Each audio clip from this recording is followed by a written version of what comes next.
I've read that article by Philip Pickett with the whole allegory of this. Yes. With the three three quick and the three dead being part of yes. I mean, I don't think it's wrong to seek that kind of symbolism in Bach, because he's full of it in other places.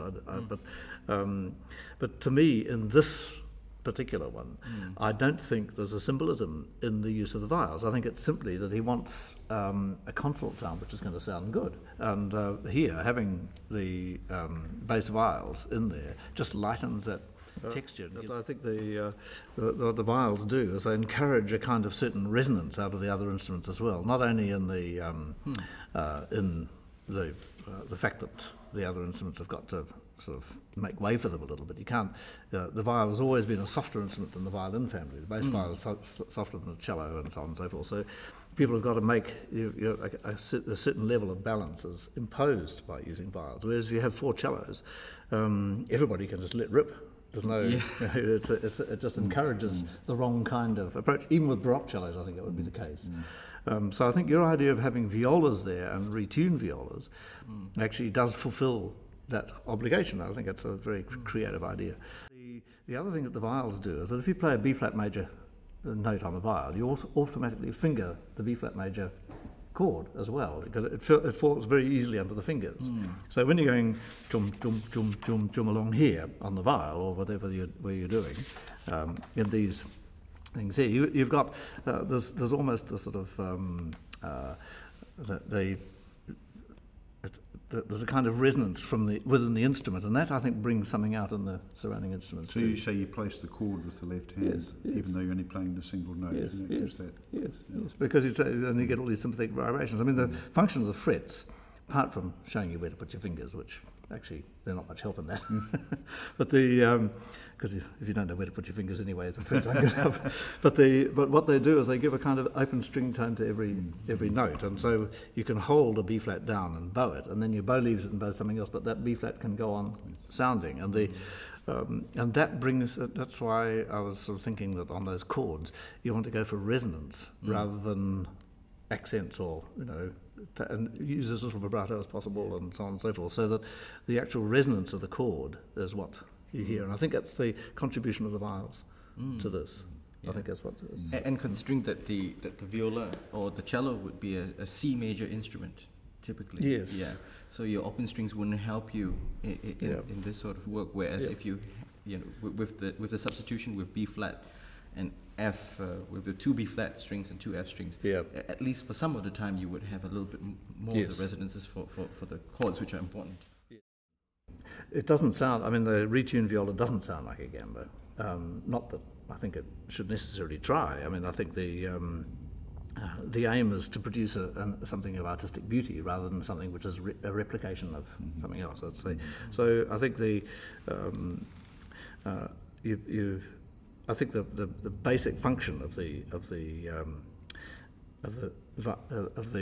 violas, quasi gambas, in here is to gain that kind of resonance, and then where they've got these little moments of melodic significance which crop up sort of unexpectedly and are really significant when they come, then they can come out of the texture. It's less about how closely the sound approximates the sound of the timbre of the viola da gamba, but how much it fills the same role that the viola da gamba is meant to play in this selection, because obviously a different work with far bigger range of things which the gamba can do. There's no point in trying to fully. No, I agree totally. There's no point in trying to, as it were, imitate, but you can take your cue from it. And I think that's what you've been doing. And to me, what it does is just lightens the sort of texture enormously. It's I think with four cello or three cellos and a double bass, you really have got to you've got to work quite hard against the nature of the instrument in a way. Whereas I think it's easier with the viola perhaps to achieve the sort of result. It's been very interesting to me with those sort of five-part fugue things in the first movement when you're doing it with the cellos.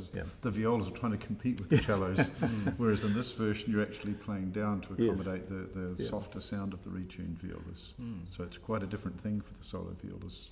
And I imagine that's what would happen as well when gambas would be Yes, because I mean a Baroque viola or Baroque cello always outspeaks or can outspeak a viola da gamba.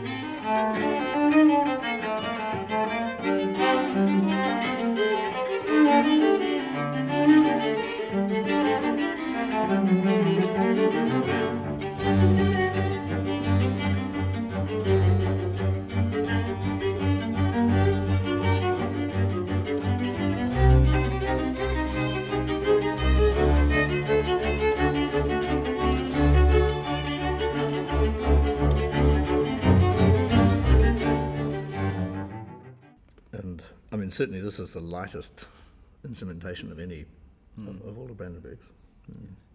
You've done them all as a group, which and I imagine that when you did them, did you do these with an orchestra? With 3 cellos. 3 cellos. Yeah.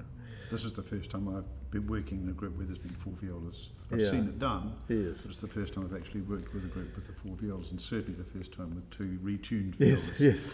So there's a lot of compromise with normal tuning, with dropping up an octave and dropping the bottom octave out at times. Yes.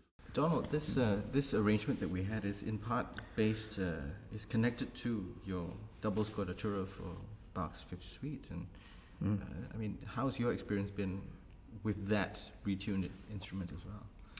Well, as you know, the reasons I have explored that retuning is for 2 reasons. One is for the resonance of the instrument. I found with a fifth, a fourth and a fifth that there was an incredibly supportive resonance across the 4 strings, whereas with Bach's instruction to go fifth and a fourth with the D string at D, it wasn't quite as resonant. So by dropping the D string also down, the instrument suddenly became much more resonant. But that was almost a byproduct of the real reason. The real reason I did that was really to show the voicing of bass, tenor, alto, soprano, using the strings for each of those voices in that suite, and especially in movements like the fugue, where you had to keep crossing onto the next string when you didn't want that voice yet. And by going to that Scordatura, it suddenly exposed the voicing of the fugue and the other movements. And as I said, the resonance was a byproduct. Yeah. Thank you for letting me use your byproduct. And what you've done in here is taken it to a much further degree. You've created a completely different tuning, especially listening, how's this affecting the voicing. And there have been some quite remarkable things have come out because of the retuning, where I'm hearing the voices actually on the strings I want to hear them on. I see. And that's really interesting to follow a line through, and like in the fugue entries and so on. And I think there has been a benefit with this retuning, simply for voicings on strings.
I mean, if people with modern instruments were not allowed, as such, you know, to play works of the period, then well, of course, I think Bach would be quite, you know, I think he would be quite unhappy with that. Oh, absolutely, yes. And I might say I would be too. I mean, I think great music belongs to whoever wants to play it on whatever instruments they want to play it. Nobody can possess it. But there was a time when it was seen to be a kind of moral issue, and I think that's, you know, I think it's I'm very glad that time has largely passed. Of course. But isn't the critical point is that no matter what instruments you use, is to use it with keeping in mind what he had in mind. Yes, absolutely, and that's the big question. I mean, there's the questions that you never stop asking. You know, that's what's so wonderful, to actually sit and just look at the what he wrote. That's his message to posterity, and everything that he can tell us is in there somewhere.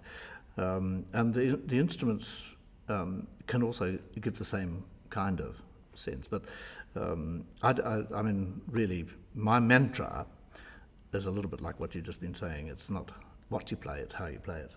It's possible to find a way to make this a beautiful, wonderful musical experience, you know, on almost any combination of instruments, provided that you go about it in the right way. And it may mean that with modern instruments, if you play it with 3 cellos and double bass and 2 violas, that the cellos have really got to sort of hold themselves back and not, as it were, let the nature of the instrument take over. And that's a bit of a handicap always. So which hopefully is not as much a handicap now. I thought with the retuned violas it was much less of a handicap, and they actually need to come out more. They need to recognise where they've got to actually step forward and really take over in the texture. And they have small number. I mean, you're asking me about my experience.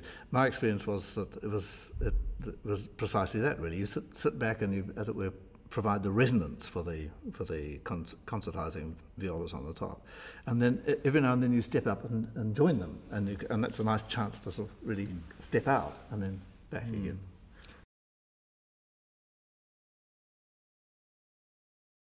I wanted to ask one final question to you, and that is with this arrangement of performing in the round, and you're imagining an audience being completely around you and you're in the middle. What's the experience like? Because you're actually looking across to each other inwardly, whereas normally you have your back to half the players when you're playing the solo viola, and I'm just wondering what the experience is as a performer to be performing into the middle with visual contact with every member of the group. Right. Well, I mean, I find it coming back to this point that a lot of things that we do happen very nicely by accident. I mean, the primary reason why we were doing that is simply because we had the lid of the harpsichord, and the sound wasn't going in a very directional way, and so, you know, we put ourselves in this order. Nothing really to do with the research to begin with, but then when I went back and I reread my paper, and then I looked particularly at the fugues, and to see that going in a perfect circle, I realized that we even have limitations with paper, that the fugues don't look like they sound. They jump across from the bottom to the top, when that's not really what's intended as far as the concept of what a fugue is. So I'm glad that we found that arrangement by accident that matches, that demonstrates, hopefully. I think that's a big part of the lecture recital, is that I hope that it demonstrates some of the things which are evident in the score, and that this message comes across, that when Bach said that we want to see the circular movement of sound, that we can actually both hear that and see that. I found it interesting too with the rearrangement of how you're standing, that you've got a viola and a viola and a gamba, which works great in the first movement because of that 5-part fugue rotating around. But in the last movement, it's much better to pair the other way. And I think it's actually quite interesting in the middle of the performance to move. Yes, I thought that was quite courageous, and it works. Yes, I thought it did. But also, if you look at pictures of people playing, you'll find they have this kind of arrangement. When we played it this kind of arrangement. Oh, really? Yes, with the audience out there. And I mean, when you're listening, when you're sitting out there listening to it, which of course I hadn't done, I'd only played it, when you're actually sitting listening to it, it's totally congruous. It doesn't seem, there's nothing that looks wrong. In fact, it's the opposite. It looks, everybody's got kind of eye contact, and the harpsichord has got his back to everybody, but he's the kind of rhythmic focus of the whole thing. It just looks absolutely right.